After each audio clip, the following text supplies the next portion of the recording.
বিসমিল্লাহির রহমানির রহিম। সম্মানিত বিনিয়োগকারী ভাইয়েরা, আসসালামু আলাইকুম ওয়া রাহমাতুল্লাহি ওয়া বারাকাতুহু। আপনারা আজকে মার্কেট দেখেছেন, খুবই সুন্দরভাবে মার্কেট আজকে সকাল থেকেই ধীরে ধীরে প্লাসের দিকে গিয়েছে।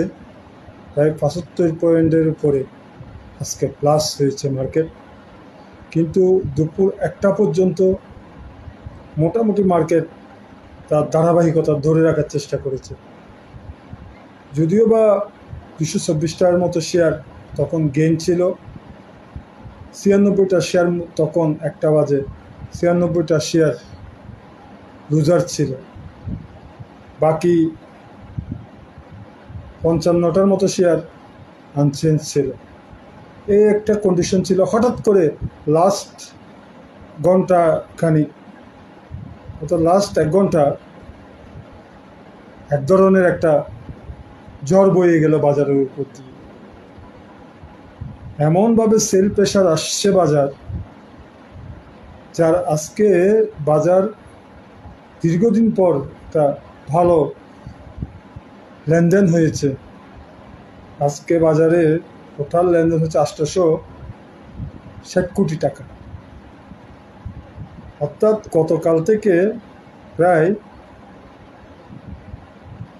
৮৫ কোটি টাকার লেনদেন বেশি হয়েছে। কিন্তু দুর্ভাগ্যজনক হলেও সত্য যে বাজার প্রচণ্ড রকমের সেল প্রেশার এসে বাজারটাকে যারা আজকে বিনিয়োগ করেছে সবার কপাল খারাপ হয়ে গেছে, সবাই ধরা খেয়ে গেছে। একসাথে ২২৪টা শেয়ার গেইন করতে খবর হয়ে যায়, গেইন করতে পারে না, সেই জায়গায় হঠাৎ করে ২২৪টা শেয়ার লুজার করে দিয়েছে। ৫৫টার মতো শেয়ার আনচেঞ্জ, ১২১টা শেয়ার গেইন। সর্বশেষ বাজারের পরিস্থিতি, লেনদেন বেশি হয়েছে ৮৬০ কোটি টাকা, কিন্তু বিনিয়োগকারীরা কারেকশনের কবলে পড়ে গিয়েছে। বাজার সময় করে ২৫ পয়েন্টে নেমে চলে আসছে। যদিও ২৫ পয়েন্ট প্লাসে বাজার শেষ হয়েছে, কিন্তু বাজারের লাস্টে এমন সেল প্রেশার, সবাই প্রফিট টেক করেছে। এভাবে যদি প্রফিট টেক সামান্য জায়গায় গিয়ে প্রফিট টেক করতে থাকে, আমি বারবার কথাটা কিন্তু বলে আসতেছি, এই বাজার দাঁড়ানোর শক্তিটা পাবে না। যেমন আজকে যারা ১৮৬ কোটি টাকা বিনিয়োগ করেছে, আজকে যারা প্রফিট টেক করে টাকা নিয়ে গেছে, আজকে যারা ৮৮ কোটি টাকা বিনিয়োগ করেছে সবাই শেষে ধরা খেয়ে বসে আছে। এই ধরনের যদি ধরাগুলো খায়, তাহলে কে বিনিয়োগ করবে বলেন তো? এই যে বাজারে একটা ধারাবাহিকতা ধরে রাখতে পারছে না, লেনদেন সূচক গেইনের সংখ্যা দিয়ে যে ধরে রাখতে পারছে না, সেটা হচ্ছে বাজারের জন্য সবচেয়ে বড় কাল। আমি বারবার এই কথাটা বলে আসতেছি। কারো পোর্টফোলিওর অবস্থা ভালো না। এখানে একমাত্র যারা এখন নতুন বিনিয়োগ নিয়ে আসতেছে, নতুন বিনিয়োগ করেছে এতদিন, তারা কিছু প্রফিট টেক করে তারা কিছু লাভবান হয়েছে। যারা আজকে সরকার গঠন করার আগে এবং পরে যেই ক্ষতিটার সম্মুখীন হয়েছে, তাদের একটা শেয়ার সেলও করতে পারে নাই, একটা শেয়ার বাইও করতে পারে নাই। তারা কোনো জায়গা থেকে কোনো ফান্ডও পাচ্ছে না, কোনোভাবেই তারা মুক্তি মিলছে না তাদের। কারণ সামান্য ৮ আনা ১০ পয়সা ২০ পয়সা বেড়ে কোনো রকমের গেইন দেখায়, আবার তারপরের দিন প্লাস থাকলে ওগুলো পড়ে যাচ্ছে। আজকেও সেম অবস্থা হয়েছে। দেখেন আপনি, আজকে ২২৪টা শেয়ার ৭৫ পয়েন্টে নিয়ে গেছে না বাজার, প্লাস যে মুহূর্তে হু করে ৫০ পয়েন্ট বাজার সূচক নিচের দিকে চলে আসলো, ২৫ প্লাস রাখলো।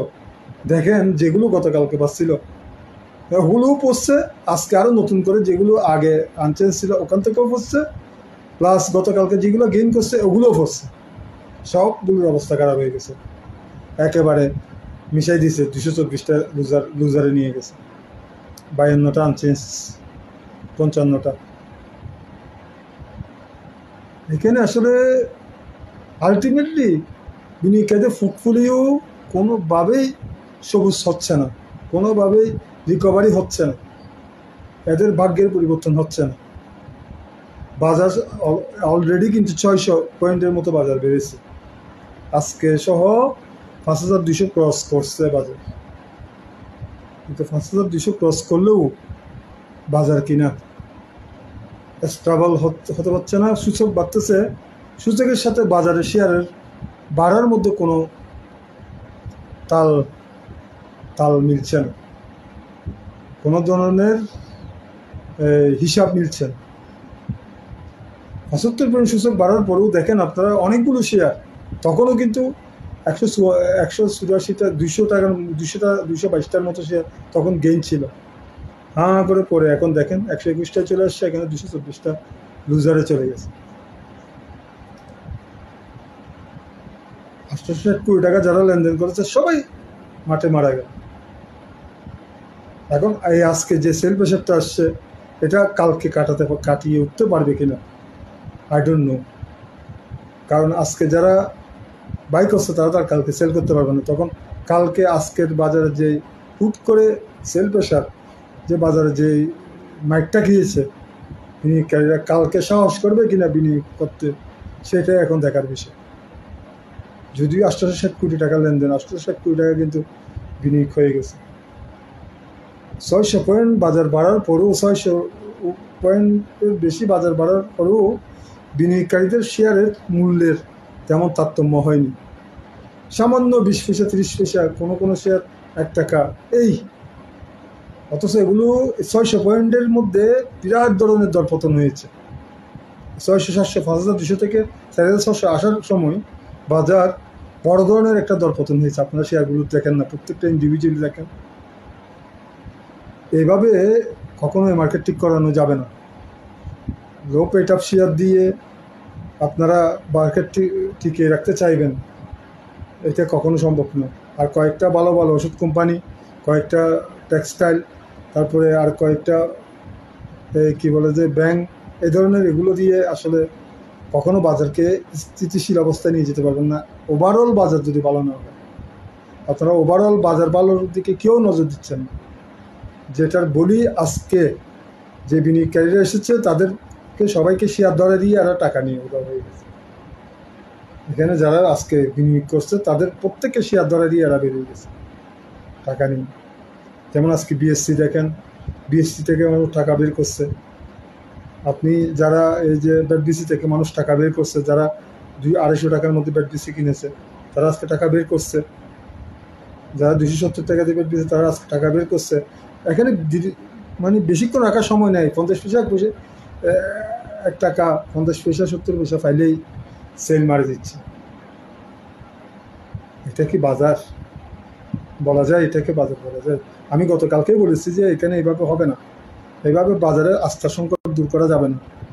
সেটা আজকে মিলছে কিনা দেখেন আপনারা। আমি গতকালকেই বলেছি যে ধারাবাহিকতাটা ধরে রাখতে পারছেন, লেনদেন বাড়তেছে বাট গেইনের সংখ্যা বাজারে সূচকের ধারাবাহিকতা করতে রাখতে পারছেন। তো লেনদেন বাড়লে লাভটা হচ্ছে কি, সূচকটা আর্টিফিশিয়াল বাড়তেছে মনে হচ্ছে। কিছু শেয়ার দিয়ে আপনি সূচক বাড়িয়ে ফেলবেন, সেটা দিয়ে কি কখনো হয়? রহিমা ফুডের মতো শেয়ার, আপনার এই যে কি বলে যে বিএসসি, লো পেট আপ শেয়ারগুলো ধরে ধরে আজকে আপনারা এই অবস্থা করে ফেলছে। এখান থেকে সবাই প্রফিট টেক করার প্রবণতা, এখন সবাই টাকা নিয়ে বেরো, এগুলো আবার সব নিচে পড়বে। এখন পড়বে তো বড় কথা না, গেইন হতে অনেক কষ্ট হয়। 100-150টা সেই জায়গায় কীভাবে মেরে দিল দেখেন। এই 1 ঘন্টার ভিতর কীভাবে 224টা শেয়ারকে মেরে দিল। 1 ঘন্টা সময় নেয় না 224টা শেয়ার মেরে দেওয়ার জন্য, অথচ গেইন করার ধারাবাহিকতাটা এইভাবে ধরে রাখতে পারে না। একদিন 267, তারপরের দিন আবার 150তে নামিয়ে আসে, এরকম হয়ে যায়। আজকে একেবারে চরম ধরনের ধরাই দিচ্ছে। সকালে আর্লি যারা সেল করছে সবাই টাকা বানিয়েছে, বিকেল যারা এখন বাই করছে আজকে সবাই ধরা গেছে। শেয়ারের একজন অনেক বড় ধরনের করে করে ধরা খেয়েছে আজকে আজকে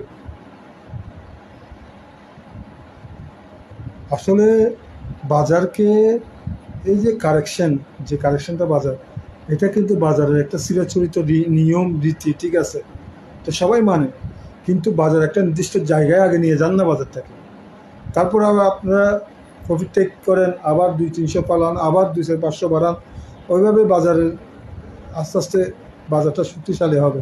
কিন্তু আপনারা একটানা 40-45 দিন বাজার না বাড়াই এই কাজগুলো যে করতেছেন, বিনিয়োগকারীদের আস্থা আবার যদি চলে যায়, আপনারা ফেরত আনতে পারবেন? জীবনে পারবেন। এটাই হচ্ছে বাস্তবতা, কিছুই করার নেই। যেটাই দেখছি, কালকে মার্কেট আবার ঘুরে দাঁড়াতে পারবে কিনা আই ডোন্ট নো, কিন্তু আমার 100% ধারণা কালকে মার্কেট মাইনাস যাবে, কারণ কালকে ভয়ে কেউ বিনিয়োগ করতে আসবে না। যদি মিরাক্কেল ঘটে তাহলে হয়তো প্লাস থাকলেও গেইন বাড়াতে পারবে না। তবে আজকে বাজারের যেই ট্রেন্ডটা দেখলাম, যেভাবে বাজার করছে, কালকে থেকে বাজার মাইনাসের দ্বারা যাওয়া সম্ভব, কারণ এটা বারবার করে আমরা বলে আসতেছি, বাজারকে এভাবে মানুষের যে একটা আস্থা তৈরি হচ্ছে, ওখানে হুট করে আঘাত দিয়েন না। কে শুনে কার কথা, যারা নতুন বিনিয়োগ নিয়ে আসছে তারা ধৈর্যই ধরতে পারতেছে না, কারণ বাজারের উপর আস্থা এদের নাই। এরা যে কদিন যেটা পায় সেটাই লাভ মনে করতেছে। আর যারা বিনিয়োগ করে আজকে 2010 সাল থেকে আজ পর্যন্ত যারা বিনিয়োগ করে এতদিন বসে আছে, তাদের কপালের জাটার বাড়ি, কিছুই ফেলে না। তারা সিডিবিএল চার্জ দিবে, তারা ব্যাংকের চার্জ দিছিল, সিডিবিএল চার্জ দিবে, এগুলো সব তাদের পকেট থেকে দিতে হবে। সরকার কোনো ধরনের ফান্ড বিনিয়োগকারীদেরকে দেয় না, বিনিয়োগকারীদের জন্য কোনো কিছুই করছে না। সরকার বরবাদ করে দিয়েছে সব কিছু। নেগেটিভ কথা আমরা বলতে চাই না, পজিটিভভাবে বলতে চাই, কিন্তু সূচক গতকালকেও 61 প্লাস হয়ে কিছু দেখলাম না, আজকে 75 প্লাস হয়ে যে আসারটা দিল, 25 প্লাস রেখেও 224টা লুজার, তো 25 প্লাস দিয়ে আমরা করবো কি বলেন? আমাদের সেই একই জায়গায় পড়ে আছে, পোর্টফোলিওর কোনো পরিবর্তন দেখা যাচ্ছে না। 5% রিকভারি মানুষের হয় না, 90% পুঁজি হারিয়ে। তাহলে কি এভাবে হয়? বাজার এভাবে চলতে পারে? সংশ্লিষ্ট কর্তৃপক্ষকে বলবো, সরকারকে বলবো, অর্থ উপদেষ্টাকে বলবো, আপনারা বাজারটাকে স্থিতিশীলতার দিকে নিয়ে যান। আপনারা বাজারে পজিটিভ কথা বলুন। এখন এই যে শুল্কর বিষয়টা সমাধান করতে পারে না, এটা বাজারে নিউজ আসতেছে। আজকে বাংলাদেশ ব্যাংক বলতেছে 4,18,20,000 কোটি টাকা এখন অনুদায়ী ঋণ হয়ে গেছে, কুঋণ হয়ে গেছে 4,20,000 টাকা, 20,000 কোটি টাকা। ব্যাংকগুলো সুদের হার কমালো, এগুলোর প্রভাবও বাজারে করতে পারতেছে না। এই যে এগুলো হঠাৎ করে বাজারকে, যে যারা কারসাজি চক্র, এরা এগুলো বুঝতে পেরেছে বলেই ফাট করে তারা সেল করে ট্রাস করে টাকা করে নিয়ে গেছে। শেয়ারগুলো কাদেরকে ধরা দিচ্ছে আপনারা চিন্তা করেন। আমরা বারবার করে বলে আসতেছি যে